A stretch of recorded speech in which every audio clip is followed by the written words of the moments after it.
नमस्कार मित्रांनो. छगन भुजबळ यांचा मंत्रिमंडळामध्ये प्रवेश झाला. सुरुवातीला जे मंत्रिमंडळ झालं त्याच्यामध्ये छगन भुजबळ नव्हते. ते राष्ट्रवादी अजित पवार गटाचे ज्येष्ठ नेते आहेत. ते सर्वात वयस्कर नेते आहेत. पुन्हा ओबीसीचे नेते आहेत. म्हणजे इतर जरी ओबीसीचे काही नेते आपण चर्चेत नाव येत असतील तरी ते त्यांच्या जातीपुरते, त्यांच्या विशिष्ट गटापुरते मर्यादित नेते आहेत. त्यांच्या मतदारसंघापुरते, काही क्षेत्रापुरते. पण ओबीसीचे नेते म्हणून चेहरा छगन भुजबळांचा आहे. असं असतानाही प्रमुख मंत्रिमंडळ विस्तारामध्ये छगन भुजबळ यांची वर्णी लागली नाही. तसं 1995 पासून युती सरकारचे 2014 ते 19चा काळ सोडता छगन भुजबळ प्रत्येक सरकारामध्ये मंत्रिमंडळामध्ये राहिलेले आहेत.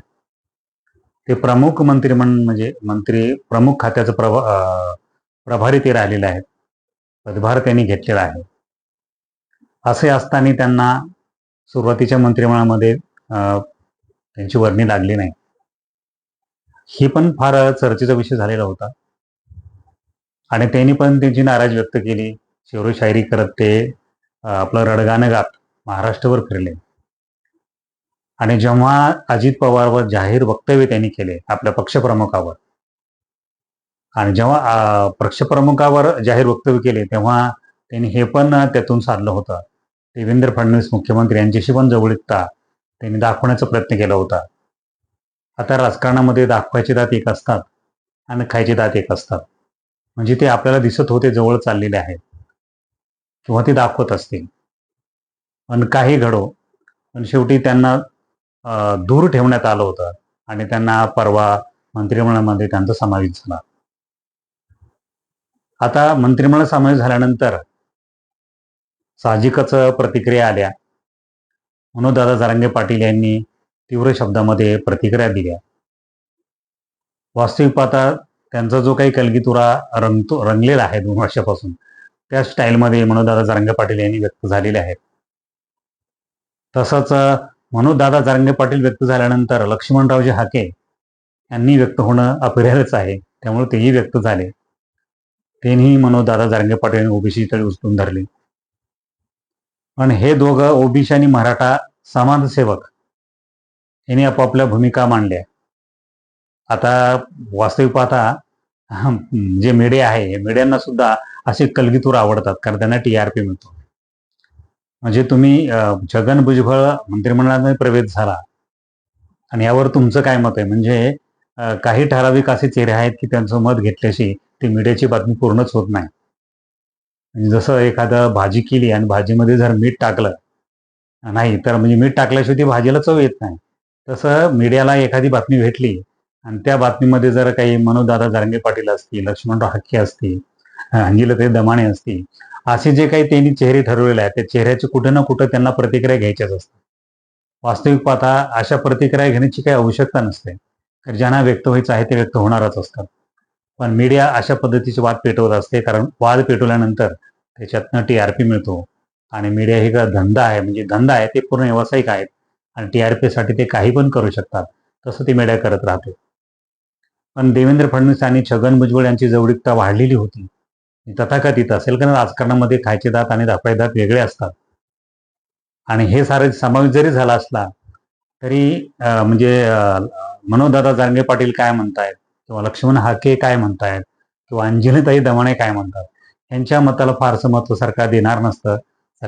सरकारचे जे प्रमुख आहेत त्यांचे डाव वेगळेच असतात. आणि राजकारण खेळायचं आहे, राजकारणामध्ये डाव असतात आणि ते डावच खेळायचे आहेत, त्याप्रमाणे त्यांनी एकमेकाला डाव टाकलेले असतात. आता वास्तविक पाहता महाराष्ट्रामध्ये विरोधी पक्ष आता आहे की नाही हाही प्रश्नच राहिलेला आहे. कारण जो विरोधात बोलतो तो काही दिवसांमध्ये पुन्हा सत्तेच्या बाजूनी बोलायला लागतो. तर विरोधी पक्षावर तर डाव करण्यापेक्षा आता एकनाथ शिंदे यांची सेना असेल, अजित पवार यांची राष्ट्रवादी असेल, अशा आहेत.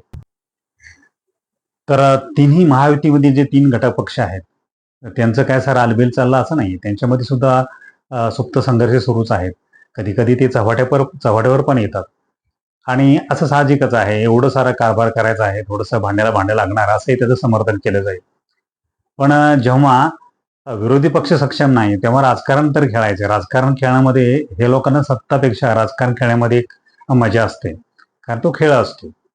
आणि आपण किती जरी नाही म्हणलो तरी ज्यांना राजकारण करायचं असते त्यांच्यामध्ये ती खुमखुमी असते आणि असं काही झालं की मग त्यांचं अंग फुगतं. त्याप्रमाणे राजकारण करायचे म्हणजे आपल्या तिन्ही घटक पक्ष एकमेकावर डाव टाकतात, हे काही लपून राहिलेलं नाही. आणि जेव्हा छगन भुजबळ नाराज झाले, अजित पवारवर जाहीरपणे त्यांनी नाराजी व्यक्त केली. त्याच वेळेस त्यांनी हे पण आवर्जून दाखवलं होतं की देवेंद्र फडणवीस त्यांची जवळीकता आहे. मध्ये पण अशा पण चर्चा होते की ते आता बीजेपीमध्ये प्रवेश करतात की काय. आणि त्यांनी त्यांचे ओबीसी स्वतंत्र मेळावे पण घेतले होते. कदाचित ते आपल्या पक्षावर थोडंसं प्रेशर वाढावं म्हणून ते प्रयत्न केले असतील. तर इतकंसा राजस्थानी प्रमुख नेते ओबीसीच्या असताना त्यांना दूर ठेवलं होतं. आता ती जी काही म्हणजे चूक झालेली होती, ते जे काही शल्य होतं आणि जी काही नाराजी ओबीसी गटामध्ये होती, ती भरून काढण्यासाठीच आता त्यांना मंत्रिपद दिलं. आता मंत्रिपद दिल्यानंतर म्हणजे धनंजय मुंडे यांचं जे काही मंत्रिपद रिकामं झालं होतं, त्याच्यावर त्यांची भरणी लागेल अशी चर्चा आहे. अर्थात तेच त्यांना दिलं जाईल का नाही माहीत नाही, पण त्याच्यावर त्याची भरणी लागेल अशी शक्यता सांगितली जाते. पण ते काही असो, पण हे धनंजय मुंडे यांचा राजीनामा झाल्यानंतर तिथं छगन भुजबळच घ्यावे असं म्हणजे ओबीसी एक नेता मंत्रिमंडळातून राजीनामा झाल्यानंतर दुसरा तिथं ओबीसीच नेता घ्यावा असं एक घोषित आरक्षण मंत्रिमंडळामध्ये तयार झाले की काय. मंत्रिमंडळ तर सर्व राज्याचं असतं, सर्व लोकांचं असतं.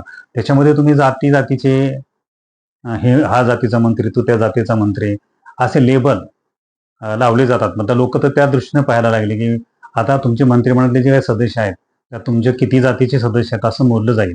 मराठ्याचे किती, अमक्या जातीचे किती, तमक्या जातीचे किती आणि प्रवर्गाचे किती असेही ते मोजले जातील. म्हणजे अघोषितपणे मंत्रिमंडळात सुद्धा आता आरक्षण पडते की काय अशी परिस्थिती झाली. म्हणजे आरक्षणाचा जो प्रश्न आहे तो आता जास्तीत जास्त वाढत चाललेला आहे.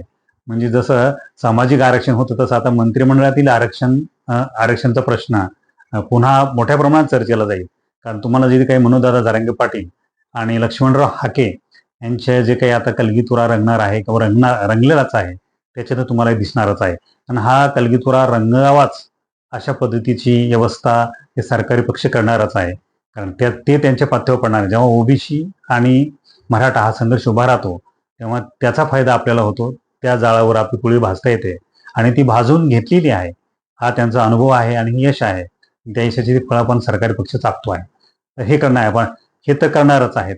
पण दुसरं अंजली दमानी यांनी सुद्धा छगन भुजबळ यांना मंत्रिपद दिल्यानंतर तीव्र स्वरूपामध्ये नाराजी व्यक्त केलेला आहे.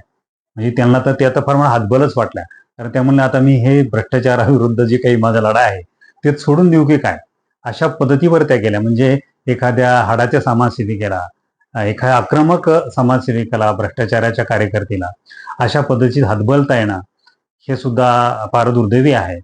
वास्तविक पाहता त्यांना छगन भुजबळावर त्यांनी संघर्ष केलेला आहे आणि आपण संघर्ष केलेला माणूस पुन्हा त्याच पदावर जातो त्यावेळेस अशा पद्धतीची नाराजी येणं साहजिकच आहे. आणि त्यांनी जे काही आरोप केले म्हणजे किरीट सोमय्या असतील, अंजली दमाने असतील आणि छगन भुजबळने जी काही झीलबारी केली, या साऱ्याहून जर घेतलं तर छगन भुजबळ म्हणजे नैतिकतेचा विचार केला किंवा सत्सद विचार जर केला तर छगन भुजबळ यांना देवेंद्र फडणवीस सारख्या माणसानं की जे म्हणजे फार स्वच्छ कारभाराचं पारदर्शीची आश्वासित त्यांनी महाराष्ट्राला केलेलं आहे, तर त्यांनी दूर ठेवणंच गरजेचं होतं. पण हे आपलं सर्वसामान्याचा विषय झाला. पण जो राजकारण विषय असतो तर राजकारणामध्ये त्यांना छगन भुजबळ महत्वाचे आहेत. आपले किती वाद लागले किंवा अंजली दमाने रडत रडत जरी बसल्या किंवा त्यांनी सारं सोडून दिलं तरी काही फरक पडणार नाही.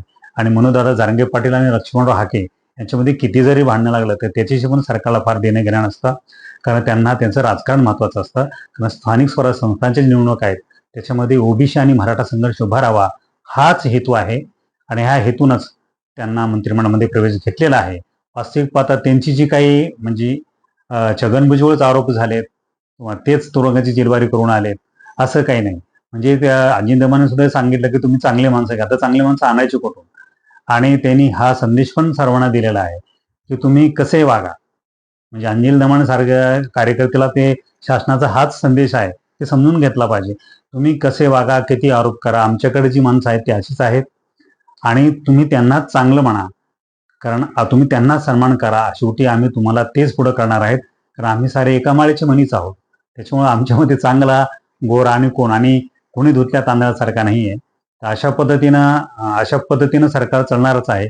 म्हणजे तुम्ही काय भूमिका घेतात त्याच्यावर सरकार चालत नसतं. ते सरकारच्या काय कामाचं असतं आणि राजकारणामध्ये काय हित साधणार आहे, तर तेच पाहुणे हे आडाखडे डाव प्रतिडाव खेळले जाणार आहेत. आता ही जी छगन भुजबळाची जी वर्णी आहे, ती वर्णी ना खरंच सत्ताधारी पक्षाला त्याची मदत होईल का आणि विरोधी पक्षाला त्याचा काही फटका बसतोय का, हे आता आपल्याला स्थानिक स्वराज्य कळलंच. याच्यावरून आता प्रतिक्रिया येतील. तुम्हाला नक्की काय वाटतंय हे कॉमेंट करून नक्की मला कळवा. लाईक करा, शेअर करा. धन्यवाद.